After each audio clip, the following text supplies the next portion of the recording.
वैसे English. I am a perfectionist, मैं workaholic हूँ, मैं इनोसेंट। इंग्लिश बैंक क्या लौड़े, क्या इंग्लिश इंग्लिश इंग्लिश लगा रखा है बे। 4 साल का था मैं जब मेरे पापा जबलपुर में किसी हलवाई के यहां काम करते थे। खुद तो कभी स्कूल गए नहीं, इसलिए अपनी गांड घिस घिस के मुझको स्कूल में भर्ती करवाया। अब कहने के लिए तो वो इंग्लिश मीडियम स्कूल था, लेकिन साले हमारे टीचर लोग खुद हिंदी में बात करते थे। हमारे स्कूल के लड़के एक दूसरे से यो व्हाट्स अप डॉग ऐसे बात नहीं करते। क्या भौंक रहा है तेरा लंडा आजकल है? ऐसे गले मिलते हैं। किसी तरह रट्टा मार मार के 10th तक पहुंचे तो पता चला कि जिंदगी में सफल होने के लिए एक ही तरीका है और वो है इंजीनियरिंग।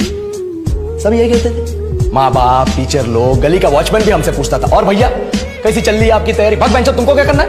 इसलिए हमारे स्कूल के बच्चे हम सब पहुंच गए बकरों की तरह। मैं IIT, मैं NIT। अरे जिस बच्चे ने अपने बाप को जलेबी तलते देखा है वो तो यही सोचेगा ना कि जिंदगी में पैसा ही सब कुछ है। I did not choose this engineering life, sir, and neither did this engineering life choose me. It was shoved down my throat by my teachers while my hands were tied to my back by my friends and my parents watched in silence. और English सुनेगा तो मादर चोत तो सुन।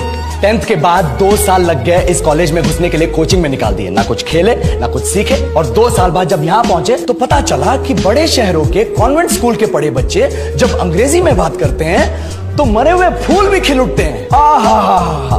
हवा में oxygen की मात्रा बढ़ जाती है इनकी अंग्रेजी सुन। और पूरे कॉलेज की लड़कियां इन इंग्लिश स्पीकिंग लड़कों को अपना जीवन साथी .com मान चुकी है। तुझे क्या लगता है?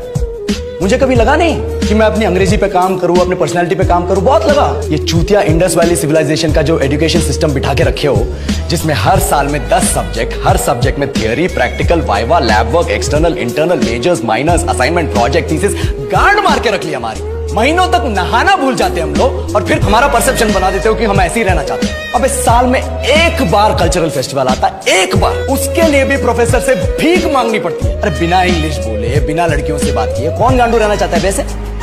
पर टाइम कहाँ है कुछ सीखने के लिए? लगे पड़े हैं कोडिंग सीखने, 3 लैंग्वेज सीख रहे हैं अलग अलग इंग्लिश छोड़ के। लेकिन जब प्लेसमेंट्स की बात आई तो सबको एप्टीट्यूड चाहिए, पर्सनैलिटी चाहिए, इंग्लिश स्पीकिंग चाहिए। It is not that we can not speak English, sir. We are just very conscious of our diction and our pronunciation and we are not confident to speak in front of anyone else. If the curriculum was a little bit diverse, if the engineering colleges in our country focused on our all-round development instead of functioning like a goddamn factory that is just mass producing robots by killing their dreams and handing out degrees, I would not be sitting here in this pointless HR interview, the likes of which exist only in our country.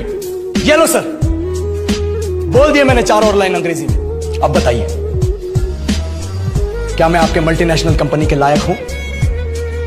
Do I have the potential to be a slave of your esteemed organization?